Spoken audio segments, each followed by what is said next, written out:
Cecília Paz and Podcast.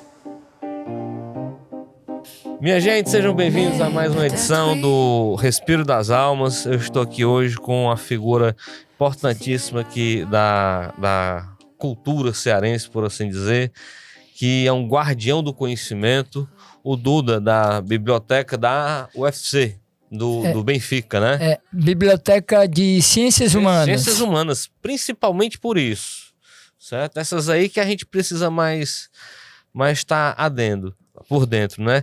Duda, eu queria que tu se apresentasse, me contasse aqui para nossa audiência quem tu é, assim, e para que tu veio, sabe? Foca, assim, inicialmente eu gostaria de estabelecer uma premissa, né? Certo. Que nós vamos conversar muito sobre também escolas religiosas. Claro. E no momento eu não estou filiado a nenhuma instituição, escola religiosa. Pronto. E tudo que eu estudei, de muitas religiões que eu estudei, estou com 59 anos, e hoje comecei com 11 anos, então tudo é aquilo que eu consegui compreender do conteúdo, da doutrina, das escolas, né? Então todas as coisas que eu vou manifestar aqui é a minha opinião, a minha compreensão, né, sobre tudo aquilo que, de forma autodidata, eu consegui. Você empiricamente teve acesso, né? E deu na sua visão a sua interpretação, né? Isso, a minha sinergia. Eu vou começar, perdão de te interromper, eu vou começar dizendo, porque o pessoal já sabe. Eu digo que eu sou fiel à minha esposa, certo? Mas em termos de religiosidade, eu tenho um grande problema, porque todas elas me pedem fidelidade. E eu não consigo dar fidelidade a todas. Mas vou para a cama com todas elas, sabe? A minha perspectiva é essa. Eu acho que a gente está falando sempre a mesma mensagem em línguas diferentes, sabe? A Rita Lee, sim, ela fez um prefácio de um livro do J.J. Abraham. Nesse prefácio, ela diz, conceitualmente, ela expressa que existe o religioso dogmático, aquele que chega em uma escola e, de certa maneira, se adequa ao dogma daquela escola. Se encaixa bem ali. Se encaixa bem ali. E existe o religioso pragmático. Ela usa esse termo. O religioso pragmático, ele bebe em muitas fontes e como que compõe uma cultura individual, uma religião individual, uma sinergia de elementos. Então, eu compreendo que eu estou neste perfil de religioso pragmático. Eu acho que a gente está praticando a mesma coisa, mais ou menos isso. Em palavras diferentes, certo? Mas é o mesmo contexto. A mesma coisa dissemos com palavras diferentes. Exatamente. Então, assim, como é que tu caiu em cima da espiritualidade, assim? Conta a tua história. Tu começou já como bibliotecário, você já tinha... Desde os 11 anos, tu tem um interesse pela espiritualidade, né? Então, tudo se iniciou aos 4 anos de idade, quando eu pedi aos meus pais revista em quadrinhos. Sim. E o meu pai me sentou na cadeirinha e foi ler para mim Reinações de Narizinho do Monteiro Lobato. Sim. Então esta foi a minha iniciação à literatura. À literatura e também ao fantástico. Sim. Importante dizer. Importante dizer, porque é literatura fantástica, genuinamente brasileira, Reinações de Narizinho do Monteiro Lobato. E depois eu me tornei um leitor assíduo da edição de ouro dos 7 anos em diante. Aos 11 anos, eu tive uma compulsão irresistível de estudar religiões. Sim, foi uma coisa natural que veio contigo, Uma coisa natural muito forte de uma origem não detectável. Não, eu digo assim, é porque normalmente meu falecido, que fez a passagem, meu avô, ele chegou a ser seminarista em Sobral. Certo. E foi a forma de sobrevivência dele. Foi como ele se tornou gente. Sabe? A igreja basicamente comprou meu avô para poder ensinar ele. Certo. Sem que ele não seguiu carreira. Entendi. Preferiu a carne. Entendi. Sabe? Então, um primo meu, eu tinha 11 anos na época, e um primo meu, José Bacache Ari, ele tinha, por uma convergência, digamos assim, né, uma biblioteca esotérica em casa. Interessante. Já naquela época. Naquela época que era uma coisa... absurda para Fortaleza, para o Ceará, é um negócio... Que começou aqui com a livraria Tempos Modernos. Tempos Modernos. Que antes só existia no Sul, Rio, São Paulo, né? Uhum. E ele abriu a biblioteca esotérica dele para mim.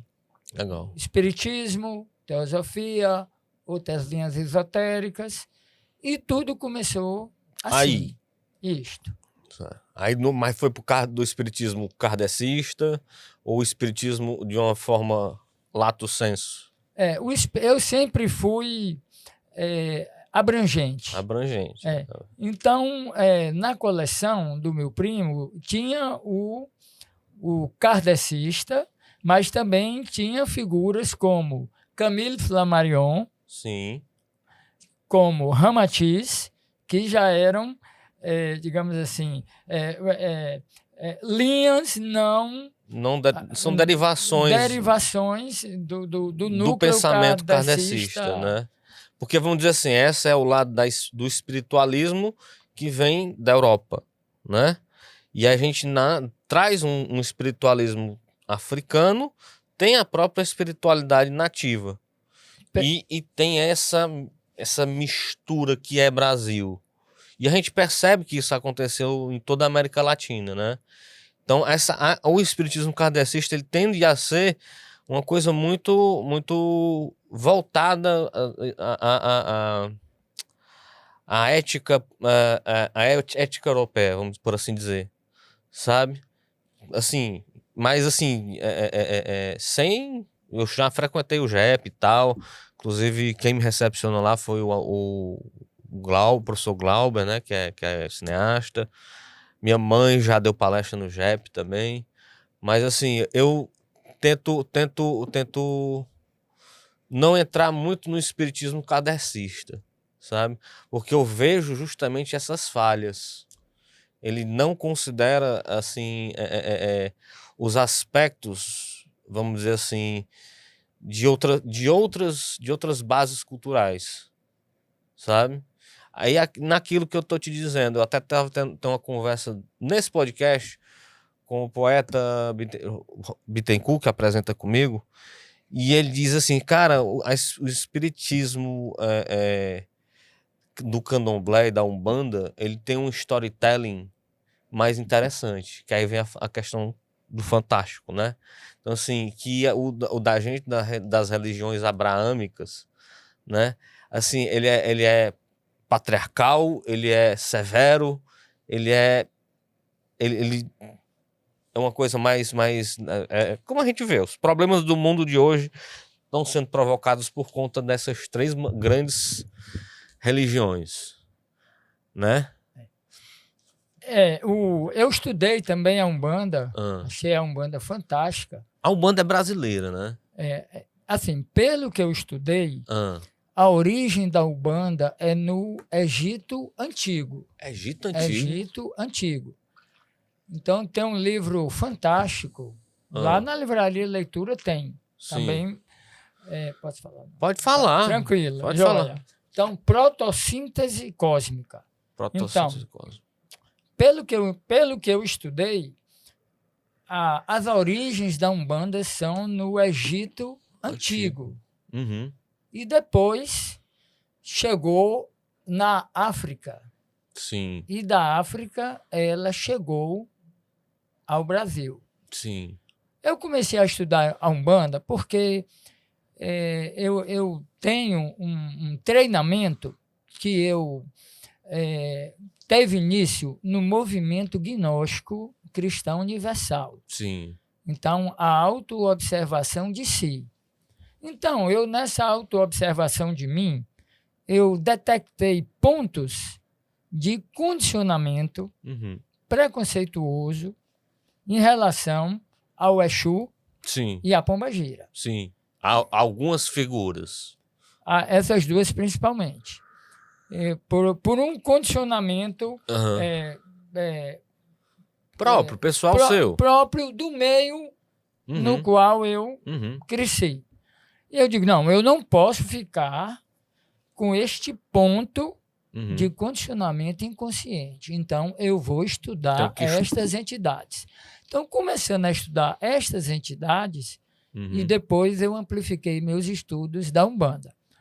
Bem, a minha compreensão, eu concordo, é que autores conceituados dentro da Umbanda, mais modernos, dizem que a missão da Umbanda no Brasil é a retificação dos destinos, uma reorientação kármica advinda dos efeitos do colonialismo português, da escravidão, da questão indígena. Então, acorrem a esta missão do plano espiritual mestres espirituais de todo o globo, do Oriente, da Europa. Tem um livro kardecista que fala sobre isso, sobre a questão da espiritualidade desse movimento dos espíritos na época da colonização, né? De que a gente somou aqui a humanidade de uma certa forma para todo mundo miscigenar, né? Tornar o espírito mais forte, não só a carne, mas o espírito mais vamos dizer assim, esclarecido, né? Esta fala também me lembra muito uma visão teosófica da evolução das raças raízes, né? Que a teosofia considera que está havendo isto nos Estados Unidos e o espiritismo e acredito que a Umbanda também consideram que também está havendo este movimento de sinergia, de união. Porque a gente criou os meios para isso. A gente pode entender até que o avanço tecnológico, a internet. Eu cresci nos anos 80, assim, assistindo filme americano e entendendo que o povo árabe ou iraniano era, sabe? Aí, mas quando a gente vai... O vilão da história. O vilão da história. Mas quando opressor e tal, machista e tal, não sei o que, papá. Mas aí a gente vai crescendo e a internet vai permitindo a gente ter essas interações e essas interseções. E no que eu estudei de gastronomia também, a gente começa a ver, pera lá, isso aqui que eu achava que era puramente nosso, veio dos libaneses, certo? Isso aqui veio daquele outro lugar, a gente levou isso aqui para acolá, sabe? Então somos todos todo mundo está dentro estamos numa pedra molhada, somos poeira numa pedra molhada, mas é a mesma família, sabe? Uma grande teia de múltiplas influências que está em contínuo movimento, em contínua gestação. E a internet permitiu a gente tirar esses véus da propaganda, podemos dizer assim, ocidental capitalista, sabe? Em relação às etnias, a diversidade como um todo no mundo, que a gente não fala o africano, a gente fala o nigeriano, a gente fala o angolano, a gente fala o sul-africano, que cada um tem sua história, cada um tem a sua... tem as suas mazelas e as suas vitórias, né? Por assim dizer. Como também no Sudeste Asiático, você tem a não generalização, por assim dizer, sabe? Em termos históricos. Daí a importância que é bom para todos nós Porque eu vi o Osho dizer assim, Sim. o tolo tem certeza. O sábio examina novamente e novamente. Sempre vai duvidar. Então, daí a importância de estudarmos, nos aprofundarmos em todos os aspectos da compreensão atual que a pessoa tem. Eu fui estudar sobre a África. Sim. Eu fiquei impressionado com a diversidade e a riqueza histórica ao longo da linha do tempo de cada país, de cada etnia. Então, as coisas são muito complexas e muito ricas e interessantes. Tem uma que eu escutei sobre uma região da África, um determinado grupo étnico, né? Em que o hábito é quando alguém faz errado no meio social, certo? Assim, as pessoas, ao invés de apedrejarem, jogarem, falarem mal, assim, coagirem contra a pessoa, as pessoas dizem, ó, o quanto a pessoa fez de bom por ela. De uma forma de gerar um sentimento de arrependimento de quem fez o mal, sabe? E eu disse assim, rapaz, é um plano ético que eu não imaginava que poderia existir, certo? Eu fiz o mal e eu só tô recebendo elogio, mas eu tô recebendo elogio para sentir o peso do mal que eu fiz, sabe?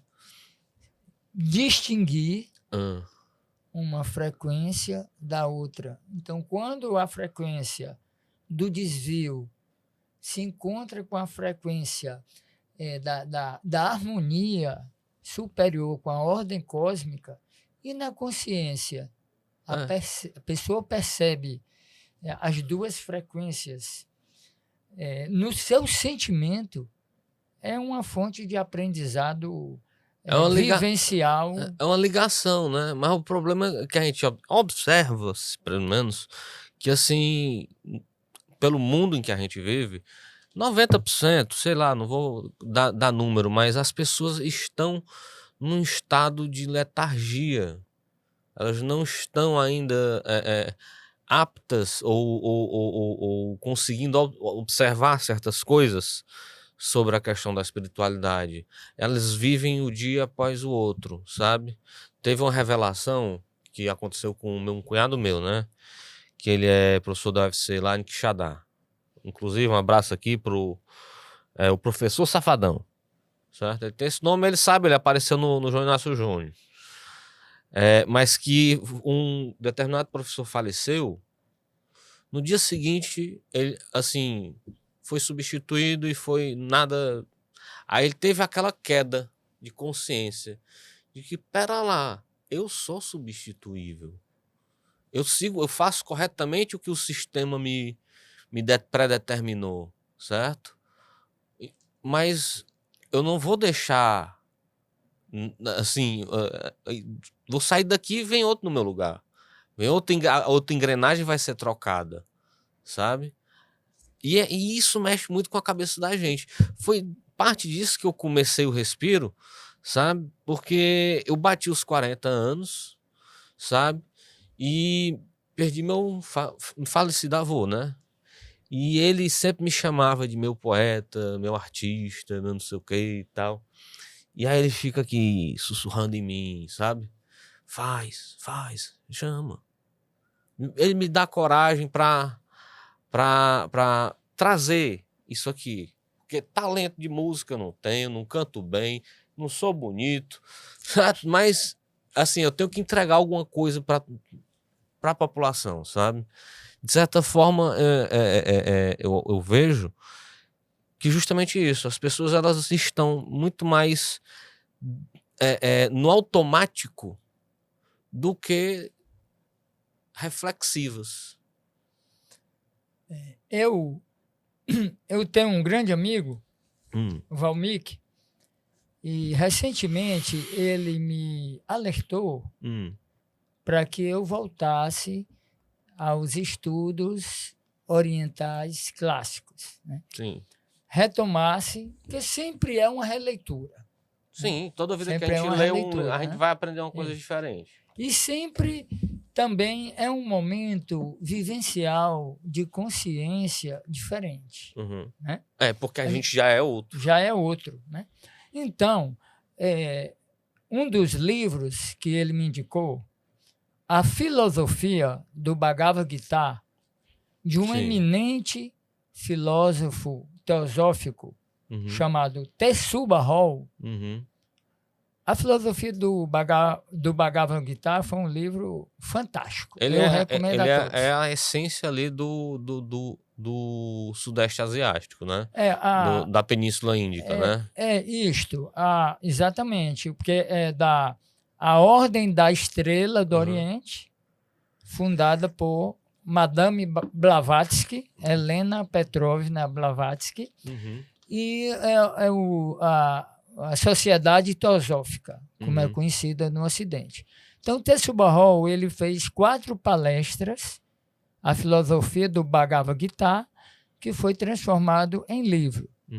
E assim como ele, também Papi, que se escreve Papos, os dois dizem uma mesma coisa. Para a pessoa ter uma condição real de evolução espiritual, ela precisa estudar a constituição do cosmos e estudar a constituição do homem. Do indivíduo. Do indivíduo. Então, estudar o macrocosmos e estudar o microcosmos, para que ela tenha uma condição de se descondicionar nos mais diversos níveis. Sim.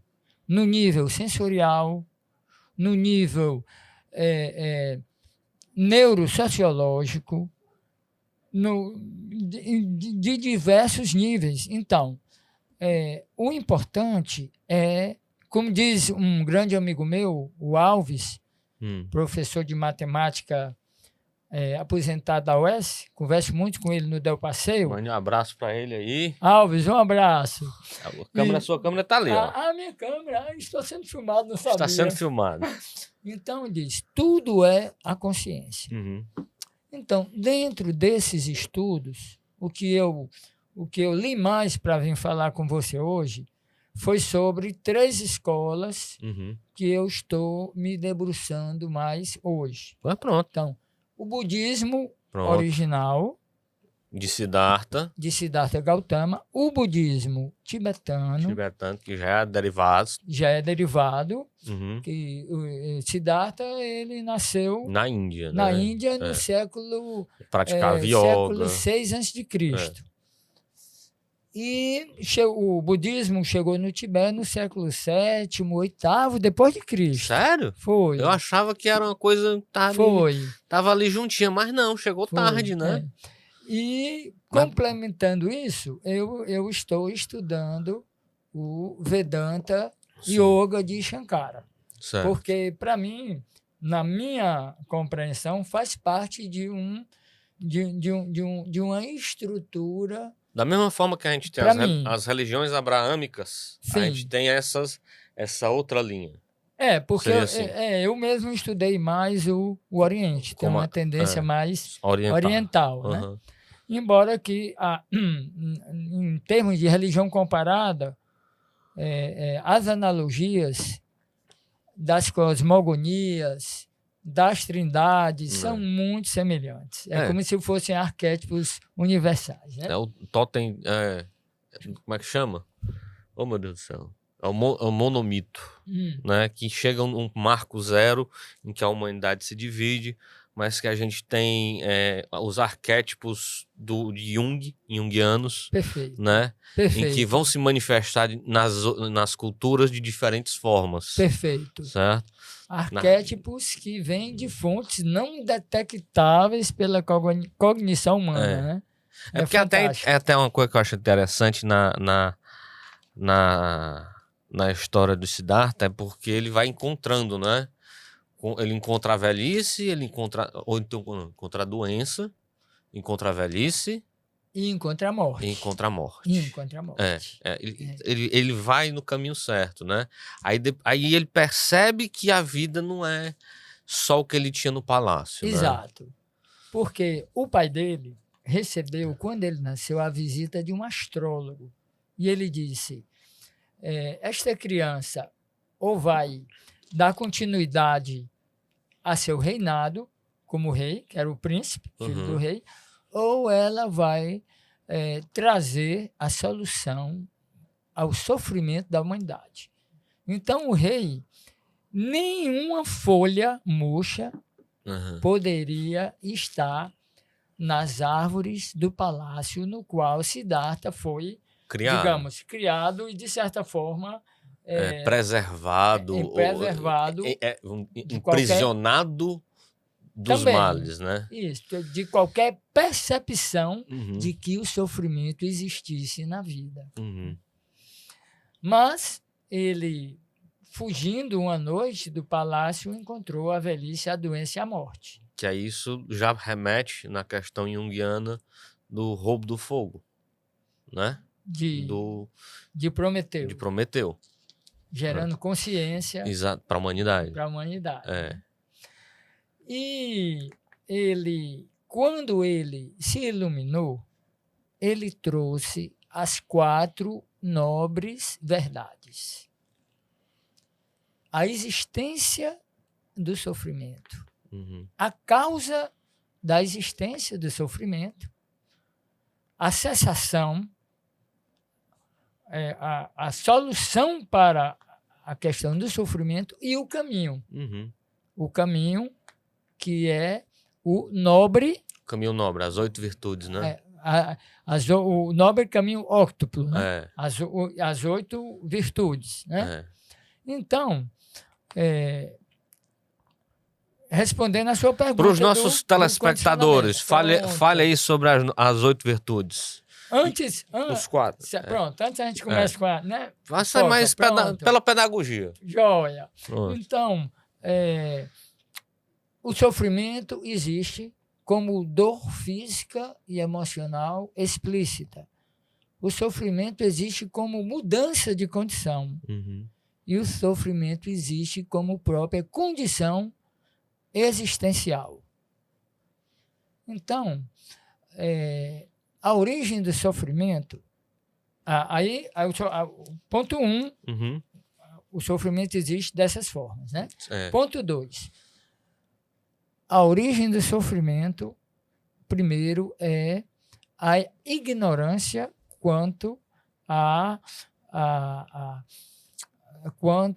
compreensão fenomenológica do sofrer, da existência. Do ego, né? É o ego que se fere, né?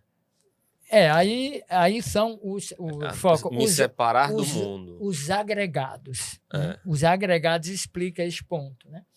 Então, o que são os agregados? Os agregados, primeiro, é a forma. Depois, a percepção da forma. O mundo é repleto de formas. Eu as percebo.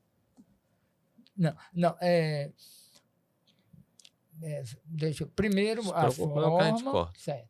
Depois, falando corretamente, primeiro a forma, depois a sensação de dor ou prazer que aquela forma me transmite. É como a semiótica peirciana, vamos assim dizer. Aí depois a percepção.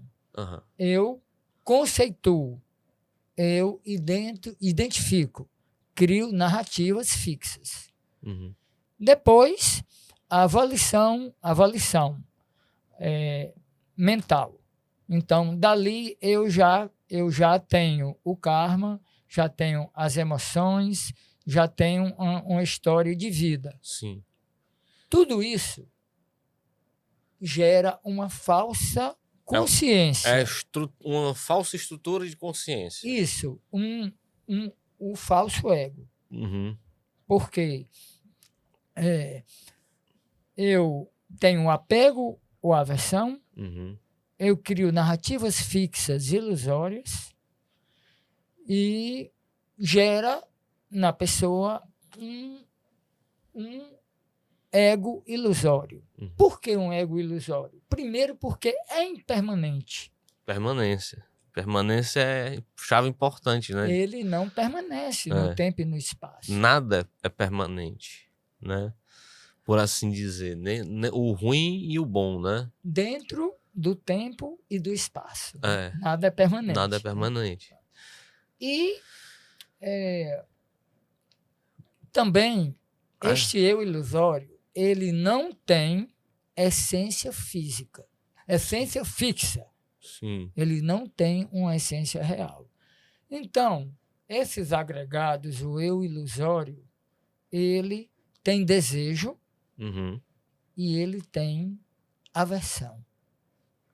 E daí a origem do sofrimento. Pois é, eu entendia sempre isso, que o desejo é a causa de todo sofrimento, né? E também a aversão. E a aversão eu nunca observei, eu nunca estudei pelo lado da aversão, sabe? E eu tava estudando agora sobre a questão das duas flechas, da parábola das duas flechas, certo? Que a primeira do mundo é inevitável, ela vai te acertar. Certo? E isso serve muito para os dias de hoje, para a sociedade como a gente vive, que fica se ruminando na dor. Escolhe permanecer no sofrimento, sabe? Não deixa a coisa fluir. E é onde eu assim, na minha grande ignorância, eu tento fazer uma busca de relacionar isso com o estoicismo. Se eu não tenho controle sobre isso, eu não me preocupo, eu não vou sofrer por conta disso. Perfeito. É o desapego. Desapego. Então, a solução do sofrimento, nós estamos na causa. Sim. A solução do sofrimento é a correta compreensão dos fenômenos da existência, da constituição do homem e do universo, e do Dharma, a lei que regula tudo isto, e o desapego do eu ilusório. Então, desapego e compreensão correta. E daí começa o nobre caminho óctuplo. Esse é difícil. O novo caminho óctuplo. E o nobre caminho óctuplo, ele começa com a compreensão correta. Eu acho isto magnífico. Porque compreender corretamente é assim, para mim onde bate, né? Porque tem uma questão hermenêutica, por assim dizer, certo? Que interpretações levam a diferentes resultados, sabe? Então, como é compreender corretamente? Muito, muito interessante a colocação, muito interessante. E no caminho óctuplo existe algumas coisas a serem compreendidas. Antes eu vou fazer um louvor a Ganesha. Sim. O Deus da compreensão. Pronto, que ele esteja entre nós, que ele nos abençoe. Que, assim, como eu compreendo, sendo filho de Shiva, é a luz da compreensão do Espírito Santo. Fazendo analogia ao cristianismo ocidental, né? na minha visão. Né? Então, compreender o sofrimento, compreender que o ego é o inimigo, é ilusório, ele não tem permanência nem existência real, compreender os agregados e compreender a verdadeira natureza da mente. Aí é onde que eu vou chegar depois, aí que eu acho que o budismo tibetano é magnífico, porque ele traz esse caminho. Ele já nos dá essas ferramentas, né? De desapego total. Isto. Né? De vivência meditativa, real, da verdadeira natureza da mente, além do eu ilusório. Então, isto é um tesouro magnífico. Complicadíssimo no mundo que a gente vive. Complicadíssimo. Uma coisa assim. É A gente é pó estrelar tendo boleto para pagar, sabe? Então, assim, nesse conceito, eu acho que o máximo que a gente pode, assim, nos iluminar é espalhar a palavra, né? É tentar não convencer ninguém, mas olha que legal isso aqui, sabe? E a gente toca no ombro da pessoa, bicho, tem um negócio bacana aqui pra tu. Primeira lição, tu vai sofrer. Não é bom marketing, né? Mas assim, é o que com o passar da vida a gente entende que o sofrimento ele é o maior dos professores. Perfeito. Né? Perfeito. É nele que a gente se molda nossas ações futuras, né? É a história de vai escutar mamãe ou vai meter o dedo na tomada? E o sofrimento faz levar à busca da compreensão. Por que é que doeu? Perfeito. É. E eu acho muito bonito o que o Senhor Buda trouxe, porque ele diz, o caminho óctuplo é o caminho do meio. Nem a indulgência, nem a mortificação. É a compreensão, o desapego e a purificação e a verdadeira sabedoria. Uhum. Para a pessoa descobrir nela um patamar mais essencial e verdadeiro. Isso levando em consideração que você não é uma coisa coletiva, é uma saga individual, sabe? O que é mais interessante é isso, porque a gente pensa muito na religiosidade numa estrutura ocidental, em que a salvação dos hebreus, a salvação do povo, a salvação dos cristãos. Mas não, isso aí é uma busca individual. É perfeito, uma busca individual e assim, sinergizando também, complementando, uma busca individual na qual a fraternidade da coletividade também auxilia e é muito importante, né? Porque, por exemplo, eu citei meu amigo Valmik, então esta lembrança dele que eu tinha que voltar aos clássicos, às escrituras clássicas, foi muito importante para mim. E a partir disto, eu estudando o conteúdo que ele tinha me indicado, eu pude auxiliá-lo muito também no caminho dele, né? Então, o individual e o fraternal é importante. se sinergizam. Não vamos falar assim, não caminho individual por egoísmo. Isto. Não, é fraterno, compartilhado. Isto. Sabe? Mas o que eu necessito fazer individualmente, nenhuma instituição tem como fazer por mim. Não é isto? Exatamente. Como, voltando a seu ponto. As outras... Isto. Eu tenho que, vou dizer assim, pegar este touro pelos chifres. Ninguém vai fazer isso por mim. Exatamente. Não é isto? Assim, ninguém vai se sacrificar por mim. Sou eu que na verdade, sou o sacrifício. E tenho que passar pelos meus testes, né, ego, Foca? Né? Isto. E passando pelo... Isto. Que é importante. Isto. Para angariar maturidade, sobriedade, consciência. Né? Então o segundo ponto é a intenção correta, depois da compreensão correta, né? Ter a intenção de compaixão, de equanimidade, de despertar. Então, este é o primeiro âmbito do caminho óctuplo, que é a sabedoria. Intenção. Compreensão correta e intenção correta. Porque a intenção realmente faz um sentido, porque se a busca pode ser egoísta também. Então, assim, se eu tô indo com as intenções erradas, eu tô indo com o coração podre. Perfeito. Sabe? Perfeito.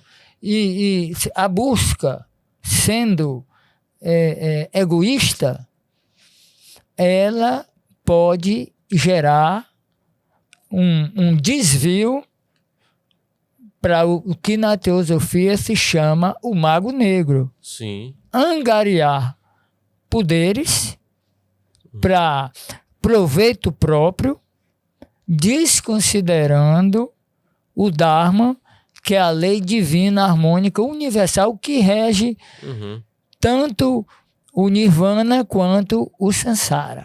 Né?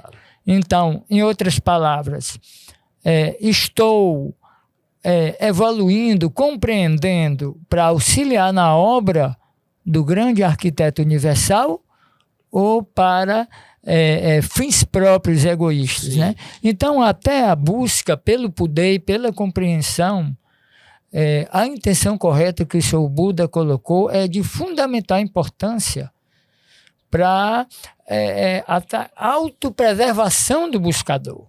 Eu tenho aí que intervir mais uma vez e voltar a falar sobre meu avô. Com 88 anos, ele ia fazer 89 antes de fazer a passagem. E assim, vô, qual é o lance aí da vida, do viver, do envelhecer e tal? O que é que você tá fazendo? O meu filho não tem a menor ideia. E assim, se você perguntar a mesma coisa para uma criança, ela também não vai saber responder. É uma pergunta que não tem resposta. A gente tá aqui como um experimento. A gente tem essa oportunidade de seguir esse caminho como um jogo de uma pessoa, mas a gente tá, na verdade, num grande jogo compartilhado, sabe? E isso é que é cínico da parte do criador, porque é o desafio. É a gente buscar essa evolução espiritual num meio em que existe ainda um humano, Homo sapiens, primitivo dentro da gente, certo? A gente ainda tem um Enkidu pro nosso Gilgamesh, sabe? Assim, não vendo como figuras opostas, mas eles fazendo parte do nosso ser, sabe? E é uma luta que tá aqui, estamos em 2026, 25, 26, 26, viu, gente? Porque esse programa vai ao ar dia 13 de fevereiro. 13 de fevereiro. E esse entendimento, eu acho loucura. É fantástico, né? É fantástico. Impressionante, né? A Madame Blavatsky, na Doutrina Secreta, ela fala que quando da manifestação de um Mahavantara, Mahamanvantara, né? Mahamanvantara, a manifestação de um, não vou nem dizer de um universo, de um cosmos, de multiversos, né? Sim. Às vezes é o contentamento. Às vezes é a minha forma de superar. É compreender. Rapaz, isso não deu certo aqui. Sim. No outro universo. É assim, eu tenho a consciência que no outro universo as coisas seguiram de outras maneiras. E talvez eu nem estivesse mais aqui nessa mesa com você. Sim. Sabe? Mas que tudo que eu vivi hoje, todos os caminhos que me trouxeram até a ti aqui nesse momento. Sabe? Perfeito. E mais tarde, para Decathlon comprar 3 colchonetes. Pois é. Mas o que eu te digo é isso, sabe? O multiverso, essa concepção de multiverso é importante para a gente se aquietar no coração. Porque a gente tem aquela coisa do trade-off, né? Usando a linguagem do capitalista, né? Da troca. Rapaz, eu fui para lá, mas o que é que eu perdi ali? Certo? Deixa isso pro multiverso. A tua outra versão tá lá. Ela tá resolvendo esse outro aspecto, né? Tá lá. Então, a Madame Blavatsky, ela fala... Não, tranquilo. Vamos. A Madame Blavatsky, ela fala que na manifestação de uma existência... Sim. Porque no hinduísmo nós temos diversos Mahapralayas, Mahamanvantaras, que são o recolhimento e a manifestação do universo. como se fossem, a nível macrocósmico, diversas encarnações do Sim. cosmos, né? Como Que é um pulsar. isto é um recolher e um manifestar. Expandir. Que é interessante E um quando a gente manifestar. cosmologicamente entende que a gente tem esse provável movimento astronômico.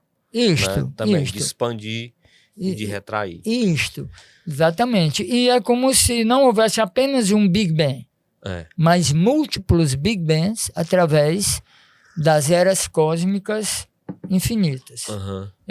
Se expande muito a minha mente, esta forma oriental de perceber. Né? Eu acho muito, muito contida a visão, assim, na minha opinião, a visão cristã ela é muito opressora, restritiva, né? No sentido de limitação imaginativa. É muito controle social, vamos dizer assim. Eu acho que é o que deriva o Estado moderno, sabe? Tanto que Roma deixou de ser Roma para ser uma religião, certo? Então, assim, é controle populacional. É como se fosse uma apropriação indébita do aspecto de reconexão do ser com o divino. Com o divino. Não é isto? Uma apropriação indébita para fins... E de castigo, né? A gente, pelo menos pro lado do catolicismo, é levado muito para a culpa, né? Porque a culpa gera o medo. E o medo gera a necessidade de segurança. E quem vai me proteger? Não é isto? Isso. Então, Madame Blavatsky, na manifestação de uma existência, o tempo e o espaço, o mal e o bem estão na origem. Então, o mal e a imperfeição, na minha compreensão, têm um papel fundamental na existência. Porque senão não haveria o livre-arbítrio. Sem o livre-arbítrio, não haveria a graduação da consciência. Né? Não haveria o sofrimento que gera a busca da compreensão da verdadeira natureza da manifestação. O que é o professor. O sofrimento é o professor. Isto. É assim, a gente está aqui, assim, uma grande verdade. Nós aqui estamos, verdade. Aqui iremos sofrer, e você tem duas escolhas. Ou você aprende com o seu sofrimento, ou você continua num ciclo eterno de sofrer pelo apego. Exato. E pelo apego. Muita gente acha que a gente às vezes é frio, assim, quando a gente lida com a transcendência das pessoas, mas a gente olha para alguém, um enfermo, e a gente entende que a pessoa não está mais aqui. Ela já está sendo acolhida, ela já, de alguma forma, certo?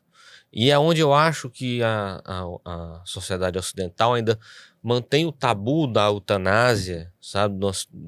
De você não ter o direito de rapaz, deixa eu fazer a minha passagem em paz, sabe? Que eu acho que existe um interesse aí econômico. Porque no final, a brincadeira é essa. Estou compreendendo. Assim, o verdadeiro mal não são os males que a gente tem que enfrentar, mas são as estruturas sociais que se desenvolveram, sabe? Que são injustas, que não são solidárias, que algumas tentam ser, mas que ficam degladiando. É como se fossem eus ilusórios institucionais, porque elas não têm permanência e não têm essência real. Não, é fantasia, tá na tua cabeça. Exatamente. Poder tá na cabeça das pessoas. Exatamente, porque a realidade, valor, né? Nesse sentido que eu estou falando aqui, é a própria vida, a própria existência, os seres sencientes que existem, né?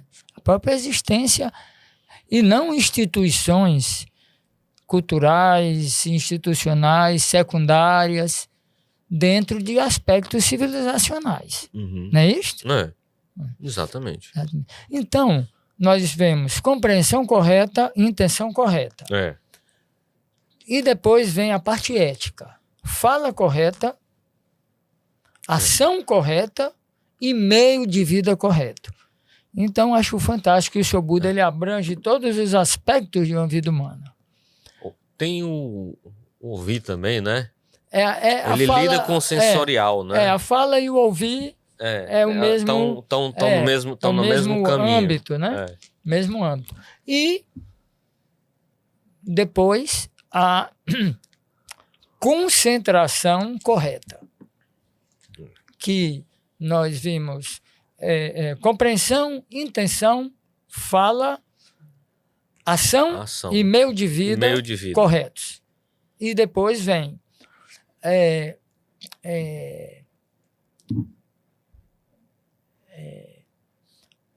vou dizer, tranquilo. Quero achar o termo correto, mas vou usar o termo pensamento correto. Sim. Pensamento correto, não é exatamente esse, mas dá para entender nesse momento. É que a pessoa cuide de sua saúde mental. Importantíssimo hoje em dia a gente está falando disso. Que ela gere pensamentos harmônicos com a ordem cósmica maior, que ela mantenha os já gerados e que ela evite pensamentos desarmônicos ligados à ignorância e ao desejo e elimine os que já tem. Assim, é o sexto ponto. Quando a gente começa a estudar, né, e a dentro de si criar perseguir esse caminho loucamente, aí você escuta alguma coisa, dói tanto como uma faca, sabe? Aí o cara não pensa nisso, não vai nesse, isso não precisa, sabe? E a gente vai se tornando mais sensível. A palavra, eu acho que é um elemento de muita dor, sabe? É uma fonte de dor. O budismo considera assim também. Uma fonte de dor, agora eu me lembrei de Dom Miguel Ruiz, um sábio tolteca do México. Inclusive, ele é uma celebridade hoje nos Estados Unidos. A Oprah Winfrey. Oprah Winfrey. Oprah Winfrey. Ela é discípula dele. E ele já colaborou também com a Força Aérea Norte-Americana, no sentido de equilibrar, em termos de equilíbrio humano, a instituição. Né? Então, ele escreveu, os toltecas não é um grupo étnico, mas uma escola de sábios do México. Inclusive, Dom Juan Matos... Eles são mexicas, mas eles são mexicas, mas eles estão como se fosse uma casta. É uma escola de sábios. Certo. E Dom Juan Matos também, que lembra de Carlos Castaneda? Então, o Dom Juan Matos era o Nagual, o mestre feiticeiro de Castaneda. Então, Dom Miguel Ruiz também um tolteca. E ele escreveu os 4 compromissos toltecas.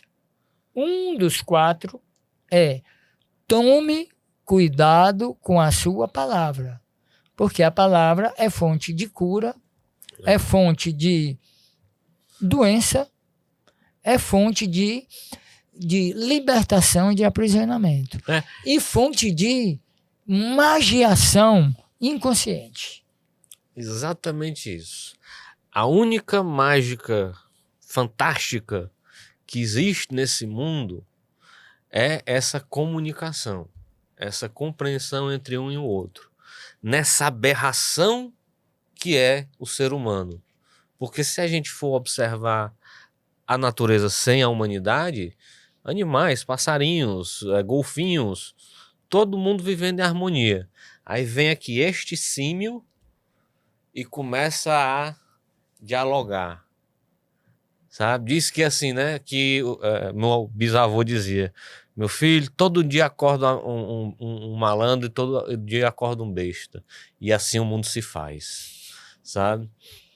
Mas é interessante como a palavra é a única forma mágica que a gente tem, certo? Não é bola de fogo, não. Isso nunca vai acontecer. É o que sai da boca da gente. É impressionante, né? Porque pelo que eu estudei na teosofia, ela tem muitos níveis de impacto, né? Muitos níveis de impacto, né? Então, também frequencial, também vibracional, não só conceitual, né? Agora, o Miguel Ruiz diz uma coisa tão legal, achei fantástico isso. Ele diz, se alguém diz alguma coisa para outra pessoa, só dói nela se a pessoa que ouviu também acha aquilo dela. Né? Então, eu achei... Então, essa é uma questão assim de desenvolvimento da consciência de si, de quem a pessoa é, confiança no próprio caminho. Então, de certa forma, a atuação da palavra negativa do outro, ela vai perdendo o poder de impacto. Não, é aquela coisa. Você é um filho de alguma coisa, certo? Você vai ter raiva disso por quê? Porque se você for, tudo bem. Se você não é, tudo bem. Então não tenha raiva. Não tenha raiva disso. Isso não pode te afetar.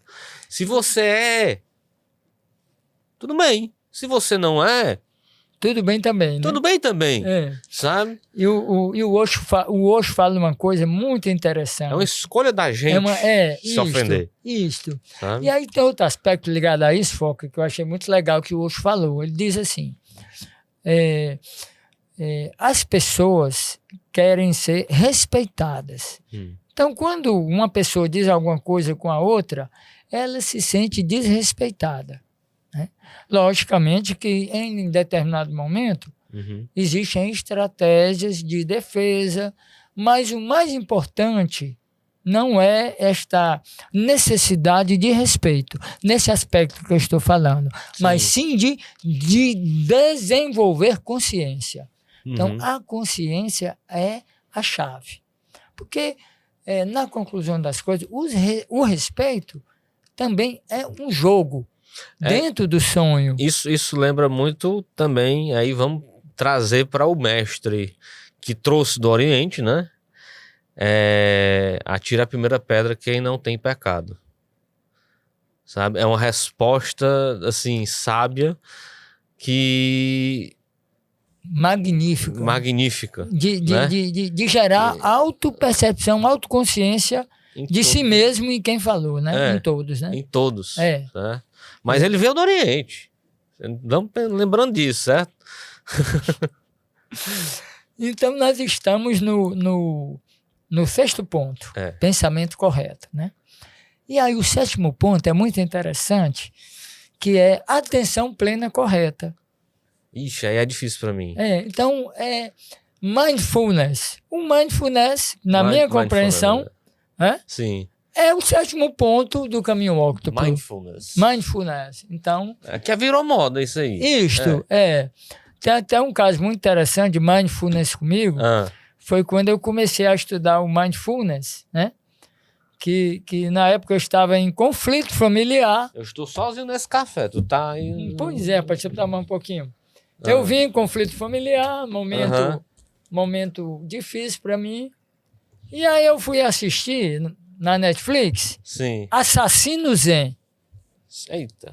Essa série, né? Sim. Rapaz, aí lá o advogado, acho que é a alemã a série, se eu não me engano. Sim. Assassino Zen. Assassino Zen.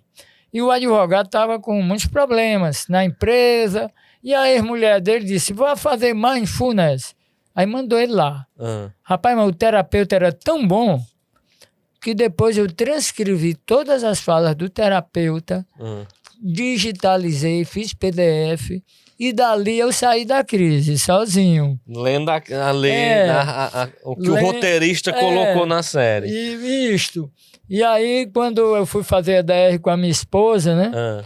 e ela brigando e tudo. Eu digo, olha, se eu ficar totalmente calmo durante a DR, não é que eu não esteja dando importância ao que você está dizendo, mas é porque eu estou fazendo mindfulness, né? Mindfulness, né? Às vezes ela tá fazendo até mais raiva, viu? Exatamente. Você pode estar fazendo até mais raiva. Exatamente. Com a minha esposa é aquela coisa, ela, do nada, assim, ela me manda assim, rapaz, vamos passar no supermercado, que saiu um pão novo, eu quero comprar esse pão. Aí eu, rapaz, domingo de tarde, eu faço. Mas com o meu direito de ir reclamando. Tá certo, muito bem. E ela sabe. Bem, tá certo. Então, atenção plena lembra muito assim do que Gurdjieff, George Ivanovich Gurdjieff, Sim. que escreve Gurdjieff, né? Ele fala a lembrança de si. Né? Sim. Então, a lembrança de si é estar consciente. Lembra-te a quem tu és, né? É estar consciente vivencialmente do corpo, percepção corporal, das emoções, percepção emocional, dos pensamentos, percepção do conteúdo mental. Então, sem isso, sem essa atenção plena, como é que eu vou cuidar dos outros pontos do caminho óctuplo? É isso? E atenção plena as causas e efeitos das minhas atitudes dentro da lei kármica no meu cotidiano. A atenção ela serve de um agente reparador dos outros pontos. Te mantém com a boa intenção, te mantém com a boa fala, te mantém. Agora, é necessário, foco, a criação de um elemento cognitivo interno para que isso funcione. Então, no movimento gnóstico cristão universal, eles chamam de um centro consciente de observação interna. E Gurdjieff chama do eu observador. Sim. O Robert Austin Wilson, ele escreveu A Ascensão de Prometeu, sim, analisando os 8 circuitos. Ele é um neurosociólogo, esse livro é fantástico. Nossa. Imperdível. A Ascensão de Prometeu. Ascensão de Prometeu. Vamos botar aqui embaixo. Então, ele diz, nos 8 circuitos da consciência humana, 4 condicionantes e 4 que libertam. Então, acredito que o 6º circuito é o espelho interno, o observador interno. Então, é necessário a criação de um ponto cognitivo interno, como se fosse o olho do furacão, sem movimento. No olho do furacão não existe movimento. Observando continuamente. Fazendo checklist. Por exemplo, eu estou como aqui, é que foi teu dia, qual foram as tuas decisões. Isso, mais do que isso. Por exemplo, eu estou aqui falando com você, eu estou consciente ao meu tom de voz, eu estou consciente às minhas palavras, meus sentimentos, meus pensamentos, porque eu treinei para isso, né? Então, tudo é treino, como diz a Seishonui, né? Então, a criação desse ponto de observação interna dá condição à pessoa de observar a ação dela em todos os níveis, no momento exato dos eventos, no aqui e agora. No aqui e agora. O que é interessante quando você observa, assim, porque vem um sentimento, vamos dizer assim, de angústia ou de culpa quando você faz algo de errado, uma coisa do tipo, instantâneo. Exato. Mas existe uma categoria de pessoas que não observam isso, que não são assim. E não é como se não entendessem essa linguagem, a linguagem de sentir dor pela dor empatia, pela dor do outro, sabe? Ou por um mal que fez, sabe? E o Gurdjieff diz assim, todo o problema é a identificação. Então, por exemplo, a pessoa quando a pessoa tem uma raiva, quando a pessoa tem um pensamento de implicância com outra pessoa, como diz o Augusto Cury, quando abre uma janela killer e ela entra naquela narrativa, ela se identifica totalmente com aquilo. Ela perdeu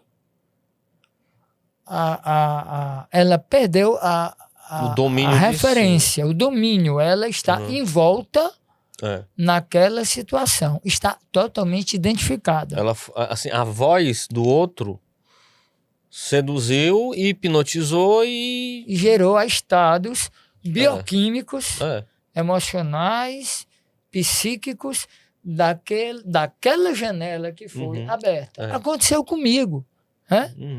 Questões familiares. Eu estava bem e quando foi determinada noite, um gatilho, entrei numa janela. Mas como eu tenho um observador interno, digo, opa, entrei na janela. Mas você vê como é interessante, Foca.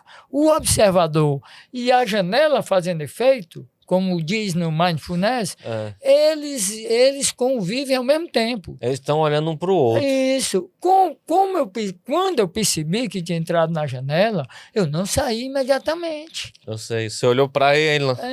Eu estava aqui e estava lá. Tô te vendo. Tô te vendo. Eu sei o que você quer de mim. Pronto. Aí como se fosse... Eu sei o que a sombra quer de mim. Não é isso? Aí o que eu fiz? Deixei o movimento da janela, implicando com tal pessoa, aborrecido com aquilo, várias justificativas, se movimentar. Eu também... Porque se você criar o bloqueio, também fica... Eu não vou nem mexer. Mas o negócio é quando rumina. Ruminar. Deixa ele lá. E aí o que eu fiz? Fui dormir, não dormi muito bem, acordei de manhã ainda na janela, aí eu fui para o Shopping Benfica, lá no Café Benévolo, onde eu fico lendo, estudando e tal. Comecei a ler sobre Vedanta Yoga, sobre budismo, saí da janela. Opa, saí. Então o observador é isso, ele está observando, ao mesmo tempo, concomitantemente, tudo que está acontecendo. Atentando. Então isso é a atenção plena. É o observador interno, no olho do furacão, observando. Não é aquela, vamos dizer assim, para não confundirem. Certo? A consciência ou o grilo falante te dizendo. Não, a observação interna é para além disso. Isso. Sabe? Porque ele não é castrador. Isso, não. Ele fica observando também a consciência e o grilo. O consciência e o grilo também são objetos de observação. Pois é. Né? Que a gente vê muita gente assim, que tem aquela condição de educação restrita, vamos dizer assim, e que sempre está pedindo desculpa e sempre acha que está fazendo errado e que está culpado de algo. Culpado de algo, né? E aí, pera lá, isso aí não é a consciência.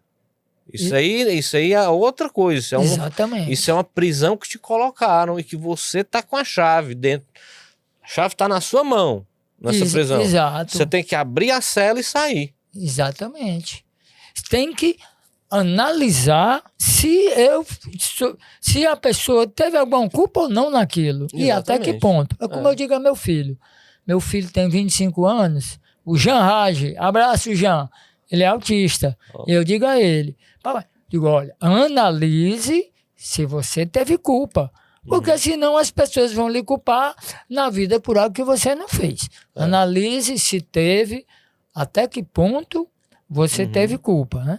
Então isso é uma coisa muito interessante, que eu me lembrei do Miyamoto Musashi. Sim. Você conhece, né? Claro, é o Samurai. Samurai, né? O livro dos 5 anéis. Então, eu achei fantástica a estratégia Samurai. Porque...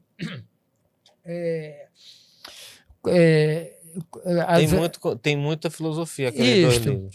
Quando eu entrei na janela killer, eu disse... quando eu entrei, eu preciso de uma estratégia com a janela killer. Embora o observador atuante, mas eu também preciso de uma estratégia adicional.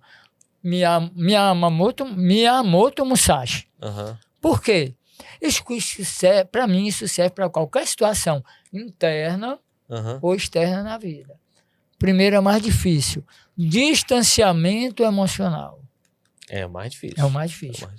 Depois, análise estratégica da situação. Terceiro ponto, respiração consciente. Outro princípio do mindfulness. Porque a respiração consciente oxigena faz o neurônio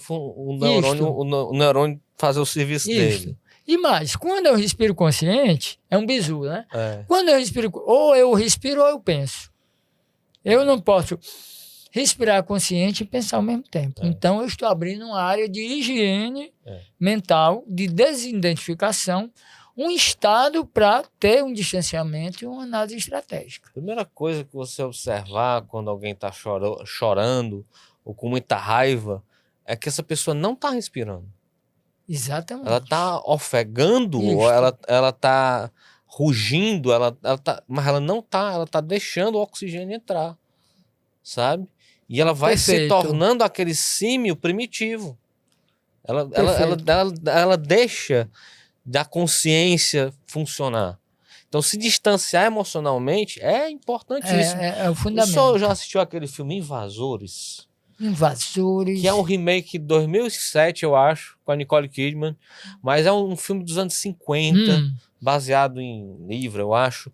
Que é como se fosse uma invasão alienígena, microbiótica, coisa do tipo, em que deixa a apatia da humanidade, que todos os problemas se resolvem. Certo. Mas a humanidade se torna apática. E os personagens principais, assim, querem preservar a humanidade tal como ela é. Certo? No nível, assim, ei, não vamos evoluir, não. Assim, tem uma cena chocante, assim, acho que a cena mais chocante é porque a pessoa é indiferente à morte de um animal. Certo. Que acho que é que o cineasta ele coloca pra gente concordar com os artistas, certo? Mas assim, imagina só, se a gente tem uma invasão nesse sentido de que a gente está se contaminando de consciência, de autoconsciência individual e coletiva. E parece que em alguns indivíduos já houve essa contaminação, né, Foga? Interessante. Um objetivo da gente é isso, é contaminar, sabe? De uma forma, né? De outra forma. Realmente é uma situação delicada, né? É como diz o rapaz, agora me fugiu o nome dele, já eu lembro. Ele diz: o organismo biopsíquico humano levou milhões de anos para chegar ao nível no qual está hoje. O problema é que não veio com manual de instruções, né? Então, nós precisamos, cada um de nós, eu vou falar assim, é uma coisa boa que cada um de nós busque as fontes deste manual, né? Mas é um mistério, né? É um mistério, né? Senão não ia ter graça. Exatamente. O jogo não ia ter... Eu tento observar como um jogo. Exato, né? perfeito. Não tem graça se a gente souber o caminho que tem que fazer. Exatamente. Não tem graça, Principalmente no rolar dos dados, aquilo que vai acontecer na tua vida em seguinte, que pode tirar teus pés do chão, tu vai ter que se distanciar emocionalmente, tu vai ter que fazer essa respiração, tu vai ter que... ter uma estratégia de resolução. E o quarto ponto eu acho fantástico, Foca, que é propósito claro, certo? Então, digamos, a pessoa tem um conflito no trabalho, de um setor com o outro, tá certo? Um exemplo comum. Muito normal. Muito normal, tá? Aí, se a pessoa usa o Musashi, primeiro ela se distancia, traça uma estratégia resolutiva, respira e o mais importante, qual é o meu propósito? É ficar com raiva da outra pessoa? É falar mal da outra pessoa? É dizer que a outra pessoa tem razão ou não tem? Não, meu propósito é estabelecer um limite saudável entre os setores. Né? E para poder uma relação assim, que nos mantenha funcionais, mas ao mesmo tempo eu não me permita abrir janelas, passar por janelas. Qualquer efeito colateral poluente desnecessário é eliminado pelo estabelecimento do propósito claro. Uma estratégia que eu costumo utilizar muito nessas situações é de observar o contexto da pessoa, sabe? De compreender os porquês da pessoa. Perfeito. Por que ela age desse jeito? Por que ela está muito sendo importante. assim? Porque assim, é mostrar a solidariedade com ela. Isto. Sabe? Não é por ser maior, melhor, não. Mas é justamente para aquilo que ela faz não me atingir. Perfeito. Sabe? Exatamente. E diz assim, pô, cara, você tem mais empatia com a dor dela. Muito bem, é muito importante.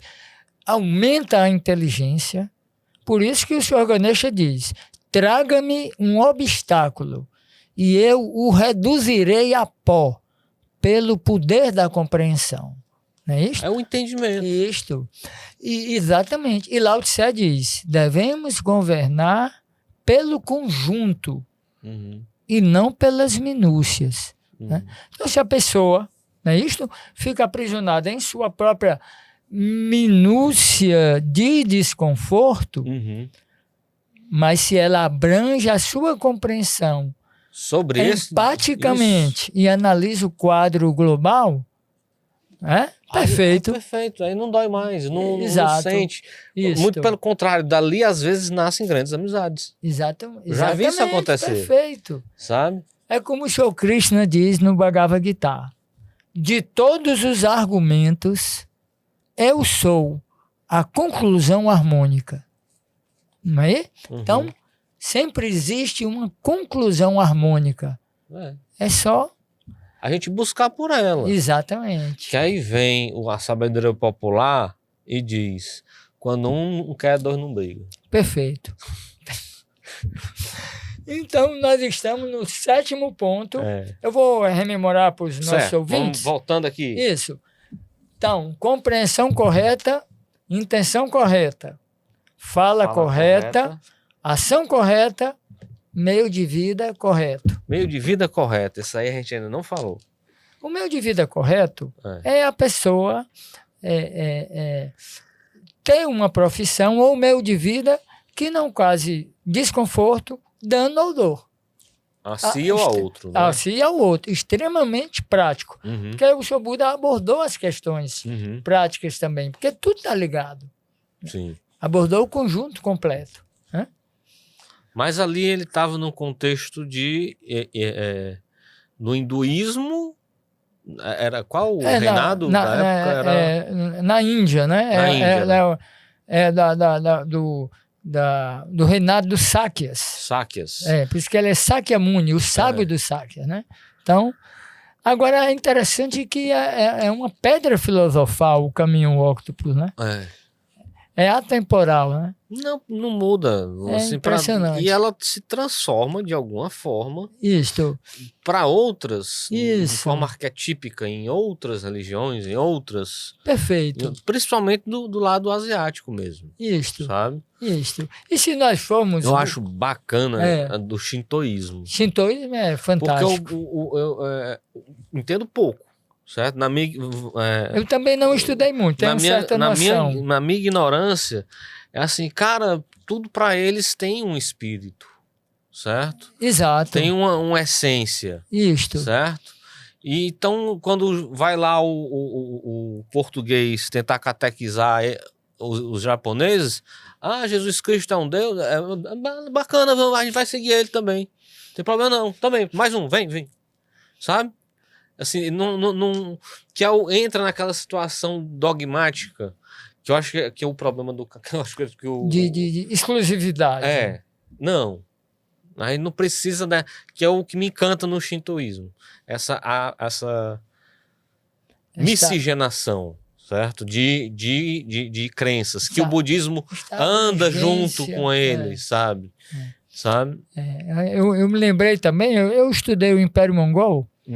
Então, em plena Inquisição, século XIII e XIV, no Império Mongol, Sim.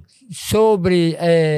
Kublai Khan, Gengis Khan. Começou com Gengis, né?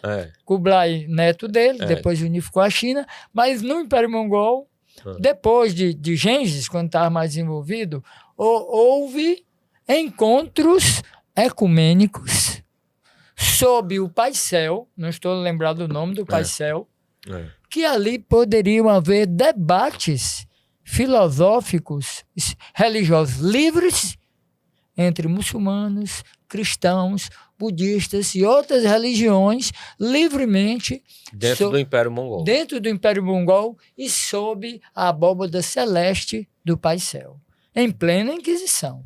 Então é um fato histórico assim magnífico, interessante, né? Religião sempre foi uma coisa que criou divergências no mundo inteiro, também no Oriente, mas como a gente tenta até a história, pelo menos do ponto de vista pedagógico, né? Ela fala da Idade das Trevas, né? Mas não fala da Era de Ouro islâmica, né? Exatamente. Da Casa dos Saberes, de Bagdá e tudo mais. E das traduções. Exatamente. E das traduções. Perfeito. Mais importante. É uma apropriação de conhecimento imensa, porque assim, eu não preciso eu estou empiricamente aqui fazendo exercício. Para desenvolver um astrolábio, é mais fácil fazer isso num deserto ou em cima da água? Para me conseguir arrumar a direção pelas estrelas. No deserto é mais fácil. No deserto é mais fácil, com os pés no chão é mais fácil, né? Isto Tá entendendo? Parece, Então, assim, dizem até que essa questão de escola de Sagres é uma coisa, assim, mitológica. Não é necessariamente um espaço, mas um círculo de intelectualidade. De sábios. Apropriado dos Omíadas. Certo. Sabe? Certo. E que daí é que se desenvolveu. Dado às cruzadas. Dado às cruzadas, exatamente, né? Certo. Não estou querendo tirar o mérito do que os portugueses fizeram, sim. porque tem mais demérito, né? Enfim. Então, estava no sétimo princípio, né? Que é a atenção plena correta. O observador interno, né? Você lembra de algum ponto do diálogo que a gente O observador interno, não, a gente tava falando do trabalho correto, né? Do trabalho correto. O observador já tinha ido. O trabalho correto, meu de vida correto, né? Então é isto, né? Dentro, porque da ética budista, da fala correta, da ação correta e do meio de vida correto. Né? E aí, que é o terceiro, o quarto e o quinto. Aí o sexto, pensamento correto. O sétimo, atenção plena correta. E o oitavo, que é onde eu, particularmente, que eu estudo o Tibete desde os 11 anos, quando eu comecei. Né? Meu primeiro livro foi A Sabedoria dos Lamas, do Lobsang Rampa. Né? Eita. Então, o Tibete é muito próximo, assim, a meu coração. Eu tive... A minha revelação foi com 8 anos de idade, que eu assisti o filme do... Meu Deus do céu, como é o nome? O Louro, que é casado com a Angelina Jolie. Brad Pitt? É Brad Pitt, o que ele conheceu... 7 anos no Tibete. 7 anos no Tibete. Certo. Pronto. É um filme que eu assisto pelo menos uma vez por ano. Fantástico. Tem sempre uma lição. Aí também eu fui pro cinema tibetano, assisti algumas coisas também. Sansara, tem a história da gota d'água. Como você faz Pequeno Buda também, Pequeno né? Buda Sansara também. eu não assisti. Sansara é legal. É legal, porque assim, ele é um monge, aí vai para a vida mundana, certo? E tem a questão do como você impedir que uma gota d'água deixe de secar. E joga ela de volta para dentro do mar, né? Perfeito. Perfeito. Assim, é um filme muito bonito. Muito interessante. A fotografia tranquilo. É como se a gota d'água fosse ser. o Atma, o espírito, né? Sendo reabsorvido no Uno. E a vida mundana como um meio Perfeito. Um meio, a saga dele, a saga heróica dele, Perfeito. era participar da vida mundana. A jornada do herói dele, e voltar. Isso é interessante, um princípio teosófico também. Uhum. É como diz assim, a inocência de um pássaro é diferente da inocência de um sábio. Porque o sábio, ele é consciente de sua própria inocência. Porque ele atravessou o deserto, diria assim, da degeneração, da indignidade.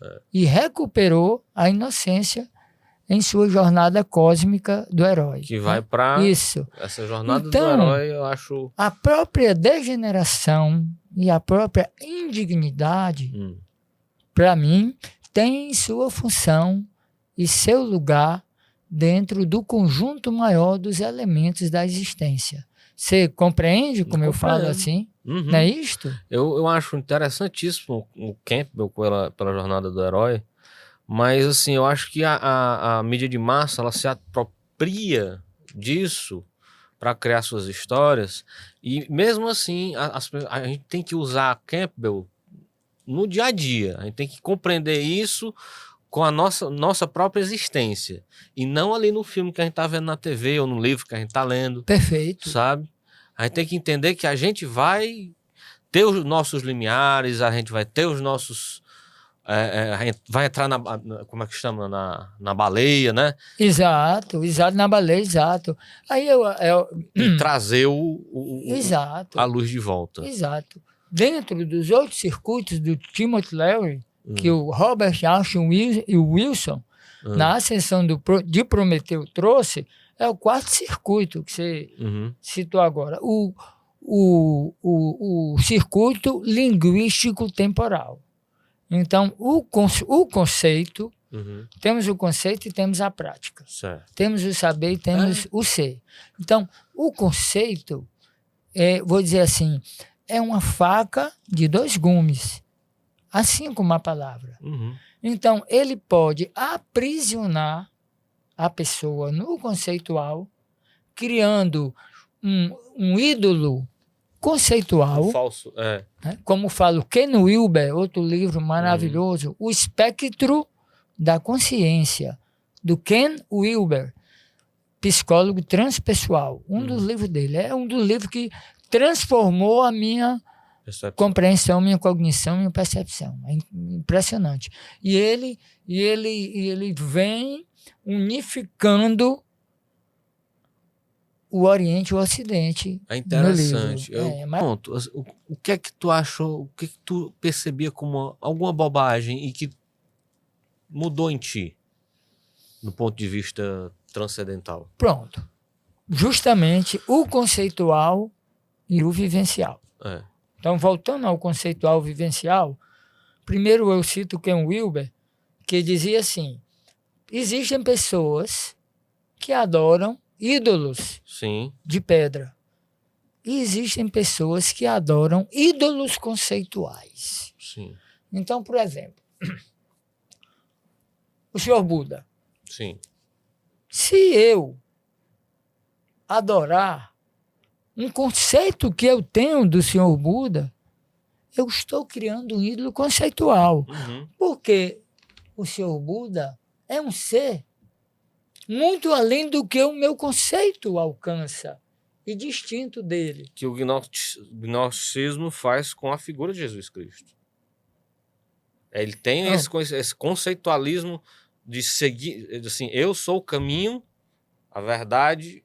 Certo. Não o ego, assim, Yeshua não. O meu exemplo, o que eu faço, como eu sou legal, esse tipo de coisa. Do entendeu? lugar de onde eu falo. Né? Exatamente. Da minha, essas verdades que saem daqui. Do meu ponto de alinhamento cósmico com... não idolatria. É o que eu digo assim, o grande problema de música, por exemplo, tô entendendo. tem muita banda boa mas o ruim são os fãs. E o problema do cristianismo ultimamente tem sido isso. O astro do rock é perfeito, mas os fãs, eles estragam tudo. É como no casamento. Eu já ouvi dizer assim, começa o namoro, tem a fase da comédia. Depois vem a tragédia. E depois o casal, se conseguir, chega na realidade. Na realidade. Não é isso? Então, assim, é com qualquer conceito. Aí eu vou contar a minha história, respondendo a sua pergunta, né? Então, do que é que tu achava? Eu comecei a ler muito novo, 11 anos. Então, eu criei todo um arcabouço conceitual complexo até os 30 anos, que dali, aquele meu arcabouço conceitual da constituição do homem e do cosmos, tendo como embasamento o espiritismo kardecista e além do kardecista e a teosofia e outras escolas esotéricas, todo aquele multissimbólico conceitual que eu criei, eu tinha plena certeza absoluta que a existência era daquela maneira. Sim. Tá? Você não questionava. Não. Eu confundia o que é conceitual do que é vivencial. Este é o ponto. Sim, que você quer deixar claro. Aí, lendo em Samael A1, o EO, do movimento gnóstico, sim. Aí, lendo lá, certa noite, tranquilo, aí ele diz assim, existem pessoas que leem diversos livros esotéricos, das mais diversas escolas, e já se acham um arquierofante egípcio. Já se acham que chegaram num grau de evolução espiritual aprisionados no conceitual. Aí ele dá o nome assim, ele, lá no contexto ele diz, são os mitômanos. Eu digo, opa! Mitômanos. Aí eu parei assim, digo, nossa! Aí tu fez uma autorreflexão. Aí eu pensei na hora mesmo, nossa, sou eu, olha aí. Ele está falando de mim. Então, a partir daquele ponto, tudo mudou. Tudo mudou. Porque aí eu distingui o que é conceitual em mim e do que é vivencial. E o que é importante nisso é a leitura com análise crítica. Exato. Que eu acho que está ficando cada vez mais difícil, né? Eu não sei, o senhor que está lá na biblioteca de humanas, na UFC, como é que anda a frequência? É assim, como é que anda os autores? Qual é a produção científica, assim, que as ciências sociais estão trazendo para a gente, sabe? Eu fico nesse questionamento. É interessante assim. Porque para mim é uma gaiola epistemológica, sabe? E política dentro da própria universidade, né? A minha compreensão é que tudo perpassa pelo grau de consciência. Porque não é só o conteúdo que está ali. Sim. Não é isto? Isso. É o grau de consciência da pessoa que está lendo o conteúdo. Né? Então, a pessoa está lendo de uma forma condicionada ou de uma forma consciente dentro de uma visão de despertar budista, nesse sentido que eu falo. Mas foi por isso que eu saí do JEP. Porque eu fazia o TE, né? Minha esposa já frequentou lá. Minha mãe já foi monitora de TE. A tia da minha esposa também. Então, assim, eu deixei o TE pelo mesmo motivo que eu deixei a Crisma. Porque não há um espaço de interpretação.